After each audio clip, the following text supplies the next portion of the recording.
Bueno, pues ahora vamos a continuar con una conferencia, la conferencia central, donde vamos a seguir pensando estratégicamente en la región de la Orinoquía. Nos acompaña Rafael Puyana, investigador de FEDesarrollo, una de las entidades más reconocidas en el país en análisis económico y diseño de políticas públicas. Rafael se encuentra en España y muy amablemente está conectado desde allá para brindarnos una charla muy importante que se llama Propuesta para el Desarrollo de la Orinoquía Colombiana. Muchísimas gracias. Un saludo a todos. Quería dar un saludo especial a la senadora Bernal, a la doctora Clara de Prorinoquía también, a Jaime Arteaga por invitarme también a este evento y a todos los participantes, algunos de los cuales ya han visto esta propuesta y con algunos de los cuales también tuvimos la oportunidad de discutir algunos de los elementos que aquí voy a presentar.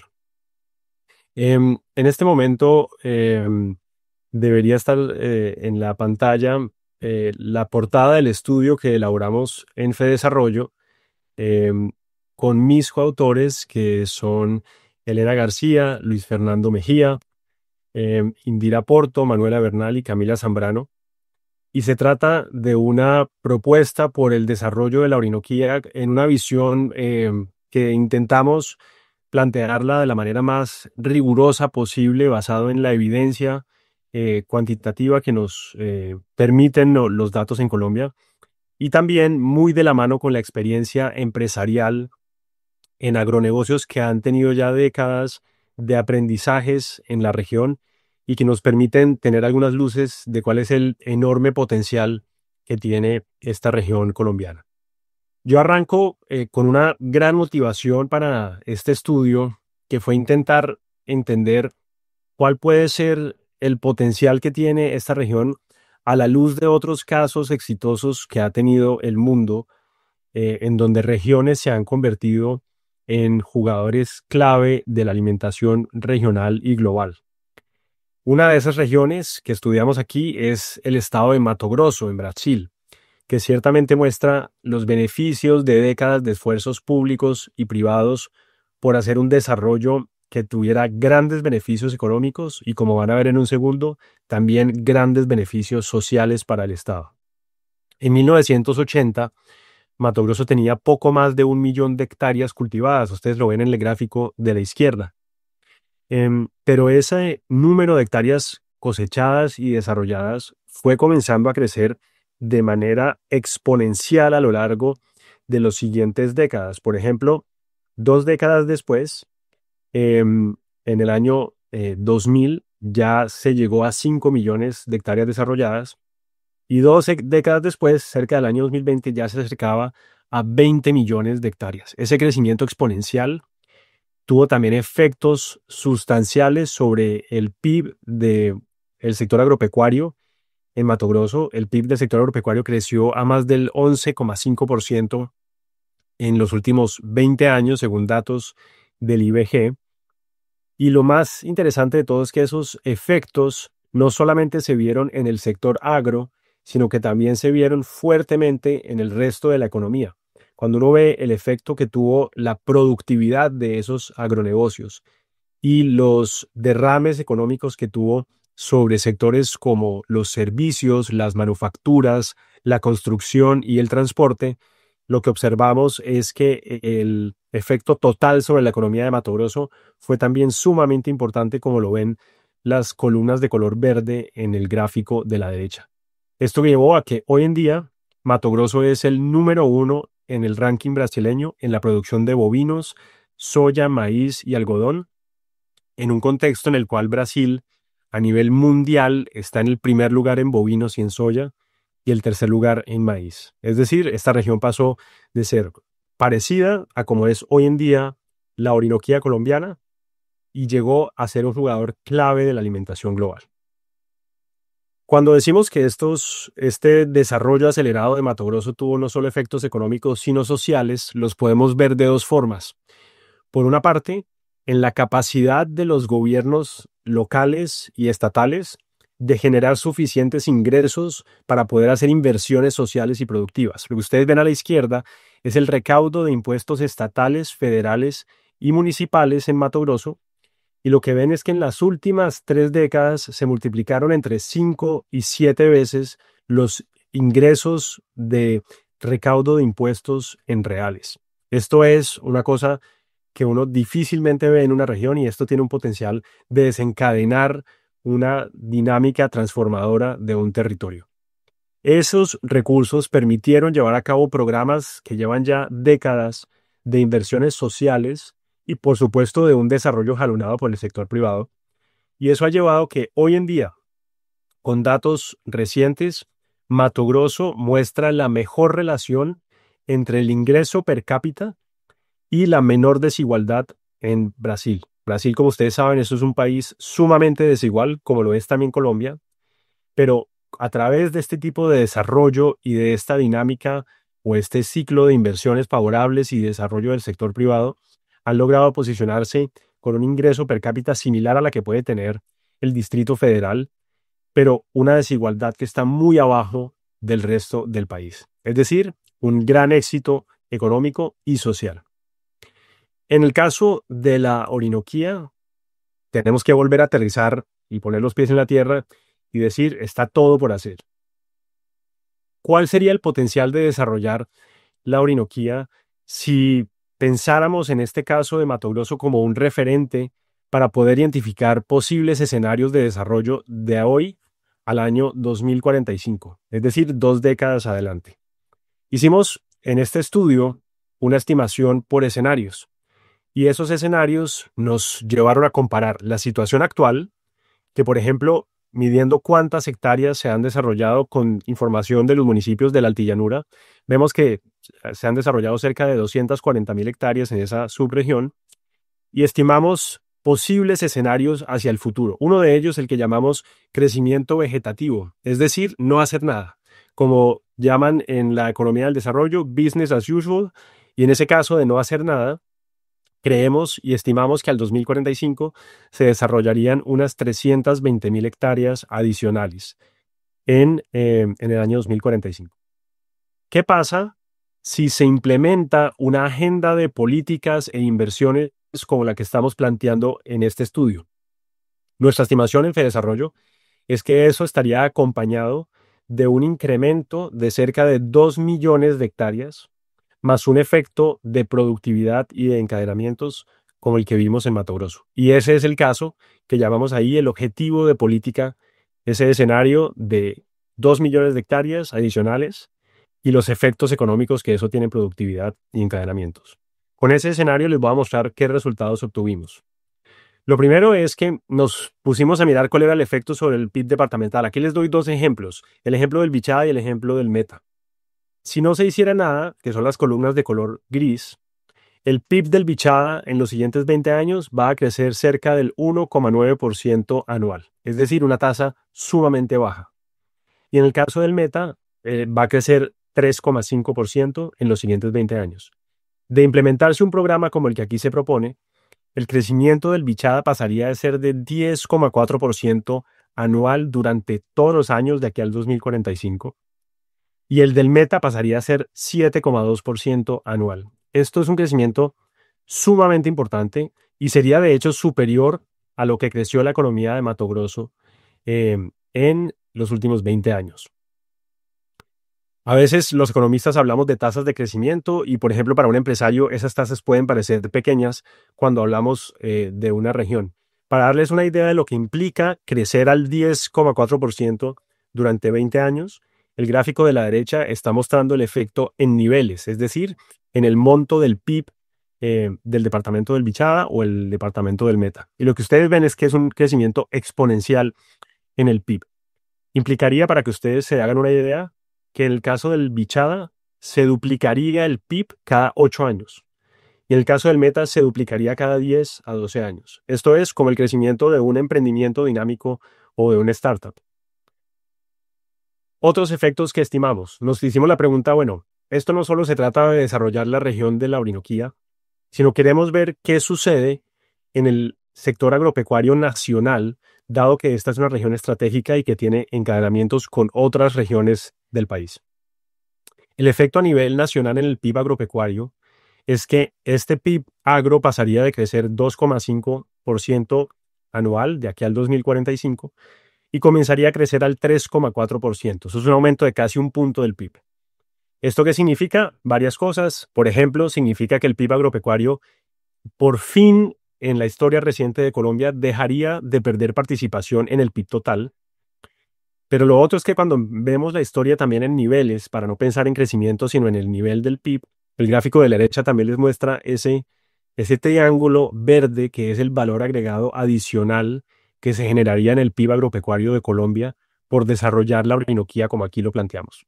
Implica un crecimiento, si uno se para en el año 2045, significa que en ese año el PIB agropecuario no sería de 100 billones, como sería si no se hace nada, sino que sería de 120 billones, un incremento del 20%, y esto ya les da una idea de la magnitud del efecto que tendría desarrollar esta región sobre el PIB agropecuario nacional. Y por último, por supuesto, nos preguntamos, bueno, ¿y qué pasa con el total de la economía? Como vimos en Mato Grosso, los efectos no son solamente sobre el agro, sino que tienen derrames sobre otros sectores. Hicimos esa estimación utilizando la matriz insumo-producto de Colombia y obtenemos también un impacto que a nuestro juicio es un impacto sumamente importante para la economía colombiana. En este caso, creo que la mejor forma de entenderlo es regresar a la idea de que este proyecto es como un emprendimiento dinámico, como una startup. Cuando una startup se valora, típicamente lo que se hace es que se proyectan cuánto van a ser sus flujos de utilidades futuras.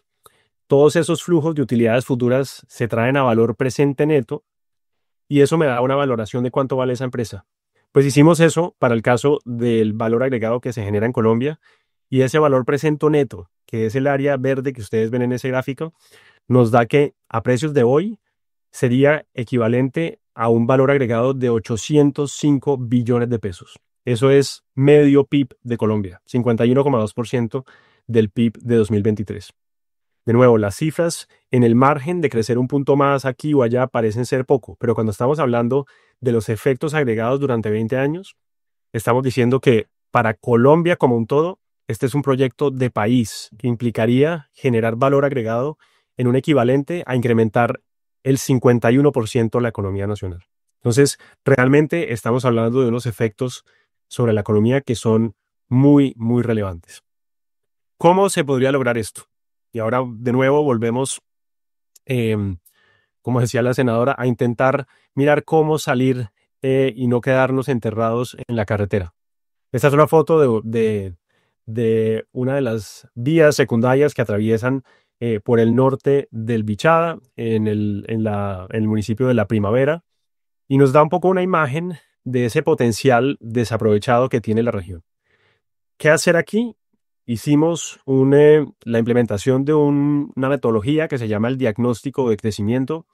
Es una metodología desarrollada por Ricardo Hausmann, Dani Rodrik y Andrés Velasco en la Universidad de Harvard para entender cómo se dinamiza la inversión privada en los países y nosotros la adaptamos para entender cuáles eran esas relaciones del costo y del beneficio de la inversión privada que explican el hecho de que hoy en día no se esté dando mayor inversión privada en los departamentos de la Orinoquía. Esto es una sección que en el estudio es bastante compleja, tiene mucha información cuantitativa y cualitativa. Aquí simplemente les voy a dar los principales mensajes que salen de este diagnóstico. El principal mensaje arranca diciendo que las dos restricciones que encontramos en nuestra metodología cuantitativa, que son las más restrictivas al crecimiento de la inversión, son el marco normativo de terrenos baldíos y del régimen de restitución de tierras y la incertidumbre jurídica que ellos causan para los inversionistas potenciales en el futuro. Y la segunda es el despliegue de infraestructura de transporte. Por supuesto, el despliegue de vías primarias es casi inexistente. El estado de vías secundarias y terciarias es muy deficiente y además muy vulnerable, sobre todo a las épocas de lluvias. Y por ejemplo, dentro de este estudio estimamos que si se invirtiera 1 kilómetro adicional de vías primarias en la región, el efecto sobre el PIB municipal de los municipios de la Orinoquía sería de 36.000 millones de pesos. Esto les da un poco una idea de cómo serían los retornos a la inversión tan grandes de hacer inversiones de este estilo.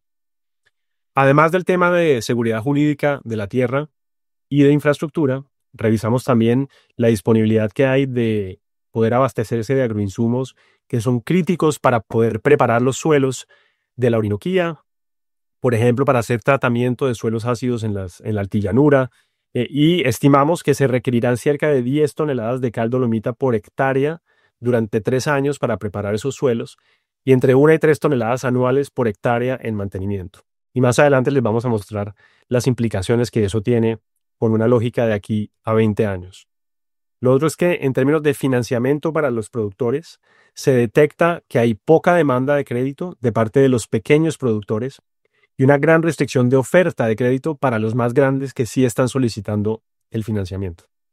Y por último, revisamos con bastante detalle el tema del capital humano de la región. Es una región sumamente despoblada, en particular en los departamentos o los municipios de la altillanura, y también la cobertura de educación superior, aunque es existente, es claramente insuficiente. Y en un segundo les vamos a mostrar nuestras estimaciones de cuánto personal técnico y tecnológico se requiere formar en los siguientes 20 años.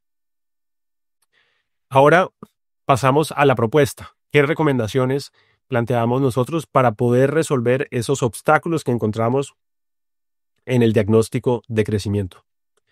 Esta es una propuesta que tiene un enfoque de lo que se llama en la economía del desarrollo un enfoque de gran empuje. Eso significa que no creemos que esta sea una región que se pueda desarrollar solamente con reformas acotadas o graduales, porque seguramente eso no es suficiente para desencadenar todo el círculo virtuoso de inversión privada que se puede dar, sino que significa que hay que trabajar en todos los frentes al mismo tiempo. Eso fue también uno de los grandes aprendizajes de Brasil. Y esos frentes son los 6 que ustedes ven acá. Voy a ir uno por uno a mostrarles rápidamente cuál es nuestra propuesta, comenzando por el tema de seguridad jurídica de la propiedad de la tierra. Nosotros creemos y sustentamos en el estudio que hay espacio y hay, digamos, el sustento jurisdiccional para aprobar una ley especial de la Orinoquía que modernice el régimen de tierras aplicado a los departamentos de esta región. La Orinoquía no cuenta con las condiciones geográficas, económicas, agronómicas ni poblacionales para que los predios que están ahí sean efectivos en procesos de reforma agraria. Es decir, que entregar a un productor vulnerable un predio en la Orinoquía es casi que condenarlo a un activo en el que no va a poder invertir los recursos en la escala que se necesitan y va a quedar aislado de mercados de forma que no va a poder desarrollar los ingresos, que es la lógica de una reforma agraria. Y nosotros tenemos allí el sustento para proponer que, como no se cumplen esas condiciones, esta ley especial debería excluir a esta región para propósitos de reforma agraria. ¿Esto qué significa? Significa 3 temas muy puntuales. Lo primero es que implica eliminar el condicionamiento de la UAF como área máxima para los departamentos de la Orinoquía. En segundo lugar, implica que la aplicación de esta ley sea tanto a terrenos baldíos que hayan sido adjudicados antes del 94 como después del 94, de forma que se pueda eliminar esa incertidumbre que haya un inversionista al momento de comprar un predio para hacer inversiones productivas y generar el tipo de valor que proponemos aquí. Y lo tercero es que esa ley debería incluir unos elementos que hoy en día no existen en la normatividad colombiana, y es elementos que permitan dar continuidad a proyectos. ¿Esto qué significa? Que el Estado, como propietario de un terreno baldío, ya sea porque retornó a la nación o porque continúa siendo baldío, pueda hacer lo siguiente. 1, que pueda remunerar al privado por inversiones que haya hecho en volver productiva esa tierra. Y 2, lo más importante, que pueda implementar algún mecanismo para que el Estado le dé continuidad a sus proyectos agrícolas hacia el futuro. Por ejemplo, estableciendo esquemas de arrendamiento de largo plazo o esquemas de contrato de usufructo, donde el Estado pueda recibir unos ingresos por ser partícipe del desarrollo de esa tierra y que los ocupantes de la tierra pueden continuar desarrollándola y continuar sus proyectos productivos que generan valor y empleo. Esas condiciones se pueden desarrollar y hay equipos jurídicos que están viendo qué elementos incluir en esta ley para poder crear ese mecanismo jurídico, pero por ejemplo se puede basar en los elementos que hoy en día ya están en el Código de Comercio. Entonces, esta ley especial es la propuesta central que tiene el estudio de FEDesarrollo. Pero no es la única. la ley también debería hacer algunos ajustes a la forma en que se implementa el esquema de restitución de tierras. Los procesos de restitución de tierras que hacen parte de la ley 1448 del 2011, que es la ley de víctimas, planteamos que deba ajustarse y optimizarse la forma en que esos procesos se implementan. Básicamente en 5 ejes, refinando la aplicación del principio que se conoce como la inversión en la carga de la prueba, para dotarlo de mayor realismo al momento en que un ocupante tenga que probar la buena fe exenta de culpa. Un segundo eje que sea el establecimiento de una segunda instancia. Hoy en día estos procesos son de única instancia. Un tercer eje en donde se otorgue un mayor balance procesal entre las partes. Un cuarto eje es que haya un mecanismo de compensación en donde, por ejemplo, un productor que es dueño de una tierra y pierde esa tierra para que ese predio regrese a una víctima, pues que ese productor pueda recibir una compensación con progresividad, es decir, que esos ingresos de compensación sean dirigidos solo a productores de ingresos bajos. Y en quinto lugar, unas medidas para dar continuidad de proyectos productivos, como por ejemplo que se pueda llegar a un acuerdo en el que la víctima, a quien el proceso de restitución dio la razón, pueda participar en el proyecto productivo que ya está en marcha, recibir una compensación monetaria que venga, por ejemplo, de los retornos de ese proyecto y que el proyecto pueda continuar y no se pare. Esto es fundamental para poder otorgar mayor certidumbre jurídica en los proyectos. Voy a saltar rápidamente a los otros temas. El que sigue es infraestructura. En infraestructura planteamos que va a ser fundamental la inversión privada en transporte y en particular en tramos de vías secundarias y primarias. Por eso deben asegurarse las condiciones institucionales y de regulación óptimas para poder hacer viables proyectos de concesiones o de APPs. Pero también somos conscientes que no todo se va a desarrollar por el mecanismo de inversión privada en infraestructura. Sí tiene que haber una provisión de un bien público que nosotros proponemos que no sea la construcción de una gran autopista, lo cual probablemente lo haría inviable financieramente en el corto plazo, sino que proponemos que haya una visión bastante pragmática en la que se rehabilite la vía Puerto López-Puerto Carreño, siguiendo el trazado existente. En algunos tramos es más fácil el proceso de rehabilitación, en otros hay que hacer los trabajos más profundos, pero en promedio nosotros estimamos que ese trabajo podría costar cerca de 1,5 billones de pesos en total durante 10 años. Estos son recursos que el gobierno nacional debería destinar y que se deberían implementar gradualmente por esa década y lograría rehabilitar esa vía de 750 kilómetros de longitud. Sería un gran bien público que habilitaría el desarrollo de los proyectos productivos a lo largo y ancho de la Orinoquía. Pero eso no es suficiente. Además de eso, proponemos que se desarrolle un plan maestro prospectivo de infraestructura. En el estudio lo que hicimos fue identificar cuáles son los tramos de vías secundarias y terciarias que están ubicados en las zonas donde es más probable que de aquí al año 2045 se desarrollen nuevos proyectos agroindustriales, y eso le puede ir indicando, por ejemplo, al INVIAS o a la ANI cómo ir priorizando esos tramos y cómo ir concesionando esos tramos, porque allí es donde va a ser más probable que se genere carga en el futuro. Y para poder financiar esto, proponemos que se constituya un fondo como el que existe en Mato Grosso, que se llama el Fondo Estatal de Transporte y Habitación, el FETAP. Es un fondo que desde el año 2000 cobra impuestos en una tasa sobre la producción a empresas del sector agropecuario, y esos recursos tienen una destinación específica para invertir en infraestructura de transporte, infraestructura productiva y vivienda. Y es una de las maneras en las cuales Mato Grosso ha logrado transformar el territorio, conectar los proyectos productivos y desarrollar las zonas de vivienda en donde van a migrar los futuros trabajadores y familias de esos trabajadores y empresarios a la región. También planteamos un programa de inversión en puertos fluviales a cargo del INVIAS para poder desarrollar y mantener al río Meta como una prioridad para poder hacer también abastecimiento hacia el occidente en los siguientes años. Luego voy al tema del acceso a insumos críticos. Como les mencionaba, la necesidad de insumos como la cal dolomita va a ser determinante en la capacidad de transformar los suelos y volverlos productivos en la manera en que se necesita. En nuestras estimaciones, ustedes ven una línea de color verde que sube casi de manera exponencial. Esa línea es cuánto sería la demanda de cal dolomita de aquí al 2045 si se llega a ese escenario de 2 millones de hectáreas desarrolladas que les mencioné arriba. Y eso básicamente lo que implica es que entre el año 2035 y el año 2041 vamos a llegar a un tope de 2 millones de toneladas de demanda de cal dolomita anuales. ¿Por qué es importante esos 2 millones? Porque hasta 2 millones creemos y estimamos que sería posible abastecer el mercado de la Orinoquía a través de la producción de cal dolomita que se tiene prevista hoy en día, por ejemplo, cerca del Piedemonte de Villavicencio. Pero por encima de esos 2 millones ya tendrán que buscarse nuevas minas de producción para poder abastecer. De forma que estamos bien hasta el 2035, pero de aquí a allá tendremos que haber encontrado nuevas fuentes de explotación de cal para poder abastecer la región. En cuarto lugar, miramos el acceso al financiamiento. Aquí el programa tiene dos patas principales. El primero es casi que como lo decía un empresario pequeño de la región, esto tiene que volverse un programa de educación de productores para volverlos empresarios.